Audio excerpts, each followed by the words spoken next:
മിക്ക ആൾക്കാർക്കും ഇഷ്ടമില്ലാത്തൊരു സാധനമാണ് ക്യാബേജ്. ഇനി ക്യാബേജ് ഇതുപോലൊന്ന് തയ്യാറാക്കി കൊടുത്താൽ എന്താണേലും ഇഷ്ടപ്പെടാതിരിക്കില്ല. അപ്പോൾ നമുക്കിത് തയ്യാറാക്കാനായിട്ട് ഒരു മീഡിയം സൈസിലുള്ള ഒരു ക്യാബേജിൻ്റെ പകുതിയാണ് എടുത്തിട്ടുള്ളത്. ഇതുപോലെ നീളത്തിലൊന്ന് അരിഞ്ഞെടുക്കണം. നമ്മൾ സവാളയൊക്കെ അരിഞ്ഞെടുക്കില്ലേ അതുപോലെ. ഇനി ഇതിലേക്ക് ചെറിയ കഷ്ണം ഇഞ്ചി ചെറുതായിട്ട് അരിഞ്ഞതും നമ്മുടെ എരിവിന് ആവശ്യമായിട്ടുള്ള പച്ചമുളകും 1 ടേബിൾ സ്പൂൺ അളവിൽ തൈര് കൂടി ചേർത്ത് കൊടുക്കാം. അധികം പുളിയില്ലാത്ത തൈരാണിത്. ഇനി ഇതിലേക്ക് ആവശ്യത്തിനുള്ള ഉപ്പ് കൂടി ചേർത്ത് കൊടുത്ത് നന്നായിട്ടൊന്ന് മിക്സ് ചെയ്തെടുക്കാം. കൈകൊണ്ട് തന്നെ നല്ലതുപോലെ ഒന്ന് മിക്സ് ചെയ്തെടുത്താൽ മതി. നല്ലതുപോലെ ഒന്ന് മിക്സ് ചെയ്തെടുത്ത ശേഷം 1 കപ്പ് മൈദയാണ് ചേർത്ത് കൊടുക്കുന്നത്. എന്നിട്ട് നല്ലതുപോലെ ഒന്നുകൂടി ഒന്ന് മിക്സ് ചെയ്തെടുക്കാം. ഈ വീഡിയോ കണ്ടുകൊണ്ടിരിക്കുന്ന സമയത്ത് നിങ്ങൾക്ക് ഇഷ്ടപ്പെടുകയാണെങ്കിൽ ഒന്ന് ലൈക്ക് ചെയ്യാനും നമ്മുടെ ചാനൽ ഇതുവരെയും സബ്സ്ക്രൈബ് ചെയ്യാത്തവരുണ്ടെങ്കിൽ ഒന്ന് സബ്സ്ക്രൈബ് ചെയ്തൊന്ന് സപ്പോർട്ട് കൂടി ചെയ്യാൻ മറക്കല്ലേ.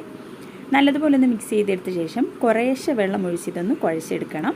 നമ്മൾ ഉള്ളിവടയ്ക്കൊക്കെ കുഴച്ചെടുക്കില്ലേ, ആ ഒരു പരുവത്തിന് വേണം കുഴച്ചെടുക്കാനായിട്ട്. എന്നിട്ട് ഇതൊരു 10 മിനിറ്റ് ഒന്ന് റെസ്റ്റ് ചെയ്യാനായിട്ട് മാറ്റി വെക്കാം. ഒരു 10 മിനിറ്റ് കഴിയുമ്പോൾ കൈ ജസ്റ്റ് ഒന്ന് വെള്ളത്തിൽ മുക്കിയതിന് ശേഷം ഈ മാവിൽ നിന്നും കുറച്ച് ഇതുപോലെ ഒന്ന് എടുത്തിട്ട് നമ്മൾ ഉള്ളിവടയുടെയൊക്കെ ഷേപ്പിലൊന്ന് ആക്കിയെടുക്കാം. ഇനി ഇത് ഫ്രൈ ചെയ്തെടുക്കാനായിട്ട് എണ്ണ നല്ലതുപോലെ ഒന്ന് ചൂടായി വരുന്ന സമയം ഒരു മീഡിയം ടു ലോ ഫ്ലെയിമിൽ വെച്ചിട്ട് ഇതൊന്ന് ഫ്രൈ ചെയ്തെടുക്കാം.